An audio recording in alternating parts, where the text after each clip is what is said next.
Well, from MacBooks to AirTags, everyday gadgets meant to protect our belongings may have helped Atlanta police link a suspect accused of stealing unreleased Beyoncé music to a July car break-in at a parking deck off of Krog Street. 11 Alive's Angelina Salcido live at the Fulton County Jail where that suspect's being held tonight. Angelina, you say he was arrested in another county first?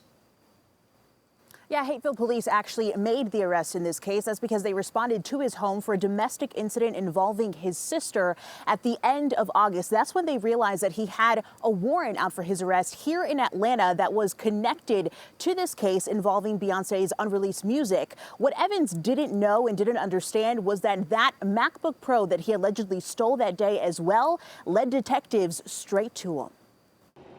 Someone broke into my car. Living a nightmare. Okay. Are you at a business?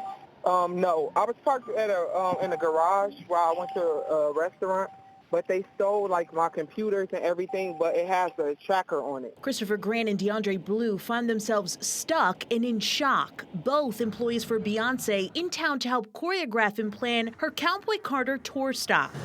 They have my computers, and it's really, really important information in there. What he didn't want to admit is what was taken and who he works for. 4 black bags stolen from the back of his rented Wagoneer. 40-year-old Kelvin Evans is charged with entering a vehicle with intent to commit theft or a felony after Atlanta police say he broke the back window and took the items. I work with someone who's like of a high status, and I really need my computer and everything. Beyoncé's unreleased music inside. His MacBook Pro, MacBook Air, and AirPods Max were all pinging in different locations. A MacBook Air was pinging to this location. It's an apartment complex in Peoplestown off of Hank Aaron Drive.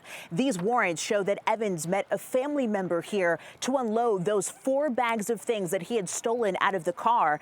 Atlanta police viewed surveillance video from this apartment complex that showed the entire thing unfold. These things are super accurate. Technology key to leading detectives to identifying Evans. It certainly speeds up the ability to identify where things are. That's exactly why Professor Chilapa with Emory University says anything that's important to you really should be air-tagged or have a tracker on it. Now, we did reach out to Beyoncé's publicist to see if any of her unreleased music was recovered. We're still waiting to hear back. When it comes to Evans, he's being held here on a $20,000 bond. We did look into his criminal history. He has been charged with breaking into a car and stealing before. We're live tonight in Atlanta. Angelina Salcido, 11 Alive News. All right, Angelina, a lot of folks probably happy to hear that they have a suspect, at least in this case. Thank you.